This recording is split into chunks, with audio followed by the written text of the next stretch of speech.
Welcome to my YouTube channel's audio test. I will show you what is working right now for me in the audio department, which is hint, by the way, the setup I'm using to record this video. Now, when you're doing YouTube or courses, if you're creating them, you may get creative on the video part. You can record your screen, you can record yourself, but you just can't wing the audio because your audience won't forgive it. Hence the importance of mentioning it.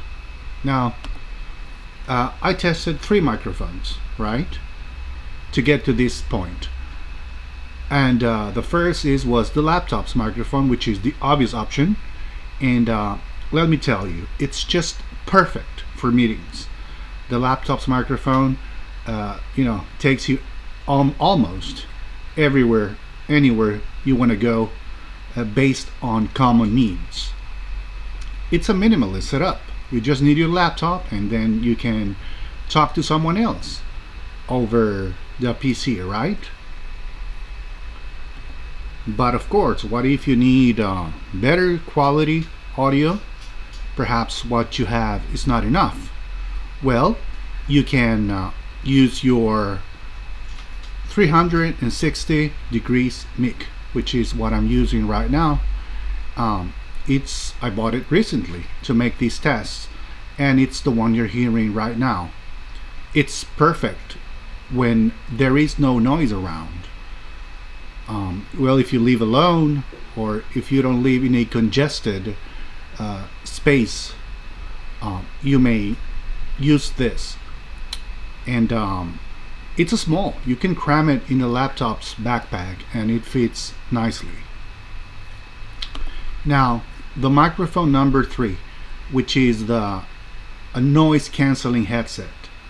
Well, I was expecting to use this one, but for my purposes, it sounds a little bit too loud. My voice is heard a bit too loud, which is perfect if you're gaming, right? You want your voice to be heard clearly. And if you're already a gamer, you may profit from an existing investment, and it's great for voice over IP calls, or if you're calling from your PC to landlines or mobile for your calls. Well, it's also great if you have too much noise in the background. In my case, I'm using it as a backup in the case that I'm on the road or on the move, and there's too much noise, right? It's much better than option. It's a better option than, say, casual recording devices. These small microphones people put on their PCs, or maybe just run-of-the-mill microphones, that people use for their desktop PCs. And well, this is a much better choice. Now, in this table, which you can pause the video, you can see what inspired this video and the little documentation I did, to see what I've been doing throughout time, which may be useful to you. Now, about audio editing. So if your audio setup is not perfect, not everything is lost. You don't need to be a technician or a pro user to use a particular software.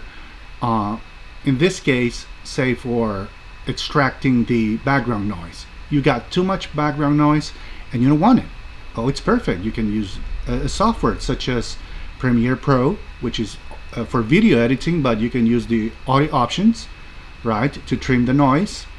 And what I was saying is that you don't need to be a technician or a pro to use a particular software. You can use just a few features you may need in your workflow and leave it at that, or you can learn a bit more, which I encourage. This lets you know your options in the future, which may not only save you money, but may clear the path for what you can do. As an example, as you explore this software, you realize you may want to include automatic captions or you want to get these captions translated, or any particular feature you may need to please your target market or to make up for missing hardware. This is one of software's greatest powers, which though it may cost you time or it may cost you money. Now, a few key insights. Get a knack for what works for you and not the perfect setup of someone else. Now, see the specs on the market for the hardware you wish to purchase, even if you're not shopping right now. And if you don't understand the technical details, you may ask your artificial intelligence software to explain it to you as if it's explaining it to a 15-year-old, to a 10-year-old, and you'll get the knack of what the hardware offers. Now, why would you do this? To always be improving? And as a last point, people used to have recording studio setups to do just what I'm doing right now, but now there are more variations, and the more custom it gets, the better for you. Now, conclusion: you don't need to invest to get started. You can research, and by just knowing your options, you will set yourself on the path to video success. Goodbye.